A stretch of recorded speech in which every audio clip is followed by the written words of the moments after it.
Hi, I'm Nick from Taunton Leisure, and today we're going to be chatting about the new Mammut Aenergy Low GTX. And if you stay to the end of this video, you stand a chance of winning a pair.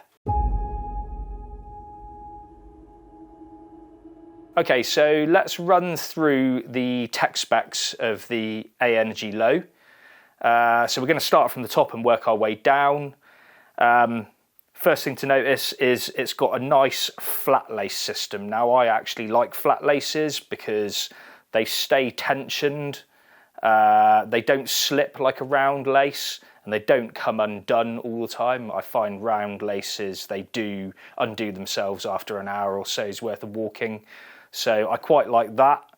That's nice. It's got a very minimalistic, cushioned but minimalistic bellows tongue, which over the top of your foot, it's really comfortable. It feels seamless, like a sock fit tongue on some other footwear that you could buy, but it has a slight bellows action to it, so it's quite easy to get your foot in and out of these. The upper itself, it doesn't state what it is, whether it's nylon or polyester, but I would guess it's a ripstop polyester on there because it feels quite soft to the touch. It's a PFC free material, and it's a PFC free DWR that they've treated it with. The water shedding of this, it seems pretty good. We've run it under a tap. There'll be a little bit of footage of that in the video later, and it cascades off, so the DWR is pretty good. And of course the shoe itself has a Gore-Tex lining, which is also PFC free. The collar around the top of your foot there, it's quite cushioned. You can't really see it here, but we've got some B-roll of that as well. It comes up quite high, it grips your foot reasonably well, and it's very soft. I think it's a little bit softer than your average shoe, so I think that provides really good comfort. There's a pull loop on there which you can actually get your finger through, so you can get the shoe on and off easily, which is nice. Some of these, or quite a lot of these, are too small to get your finger through, so that's good. It has a laminated toe bump there. Now that's soft, but it still will provide some stone protection or kicking a root or something like that, so that's good. It's definitely going to protect the material of the upper where you might scuff it. It has a fairly stiff material round the edge. Now I think this actually provides some side support, so it stiffens the shoe up as well. So when you're wearing the shoe, that actually cups your foot and stops your foot shifting left and right inside the shoe when you're walking. I certainly noticed that myself when I tried these on. They have quite a high instep, which is all part of that support area, and it does cradle your foot very well, so that's good. And then moving down to the sole unit itself, that's an EVA sole unit.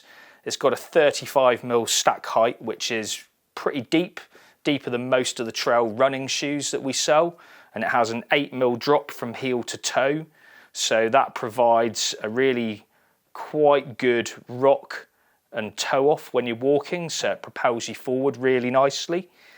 And then last but not least, the sole unit itself has a 4mm lug on it. You can see it's somewhere in the middle. It's not completely closed in, but it's not really widely spaced either, the actual lugs, so it's going to be reasonable in wet, and it's going to be pretty good in the dry, stony, traily conditions. It's going to be good for that. So overall, I think it's a good do-it-all shoe, and that should cover most of the tech spec. Okay, so let's have a quick chat about the fit. So effectively, the shoe is reasonably wide across the forefoot. Our tester and myself have both got reasonably broad feet, and we're happy with that. I measure an E on a Brannock device, plenty of room across the forefoot there. The toe box looks fairly narrow, but it isn't. I didn't have any issues with any pinching of my big toe or my little toe on the outside, which sometimes happens with a narrow toe. So that's good. The volume in the toe box is average. It's definitely not massively roomy, but I didn't notice when the shoe flexes any pressure over the top of my foot, so that was good. The instep is quite high, as I mentioned earlier, but actually after about 10 or 15 minutes, all you feel is support rather than it being oppressive. So I actually got used to that quite quickly and enjoyed it. And the heel is roomy, so it's not a narrow heel at all, but I didn't discover that there was any slip with it once it was laced up nice and tight. So I think that overall that should cover the fit. Okay, so let's chat about why you would buy the Aenergy Low, because what really is it? I mean, you look at it, it looks like a running shoe, but really Mammut are focusing it towards trail walking.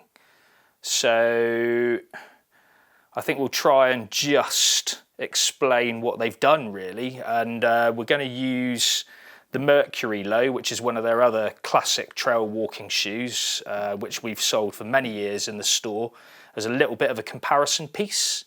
So first things first, we'll go back to the Aenergy, and I chatted earlier about some stack height stats with a 35mm height there. You can see how deep the sole unit is. It's incredibly cushioned.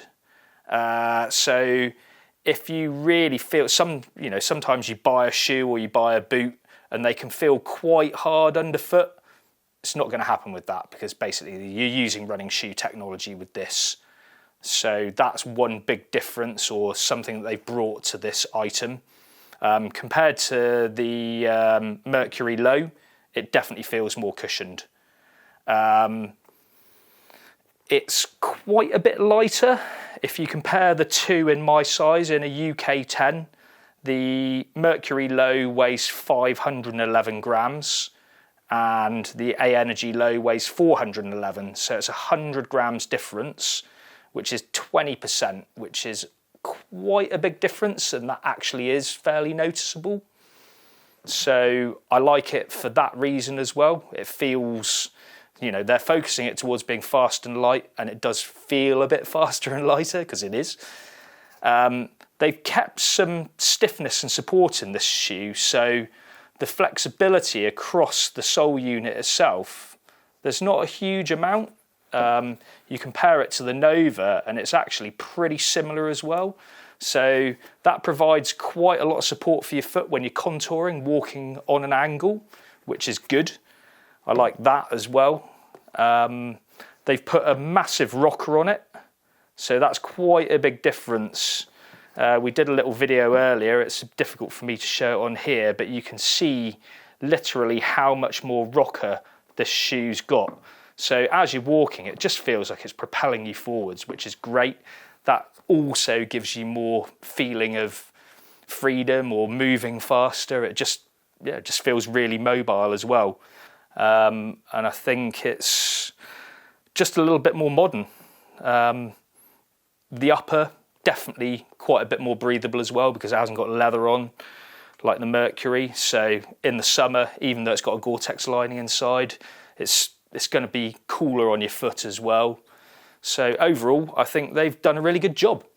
Thanks for watching the video today.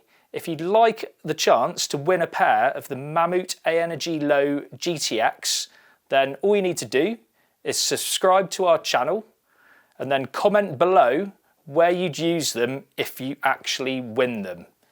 The competition ends on the 20th of June 2025, and it's only open to UK entrants.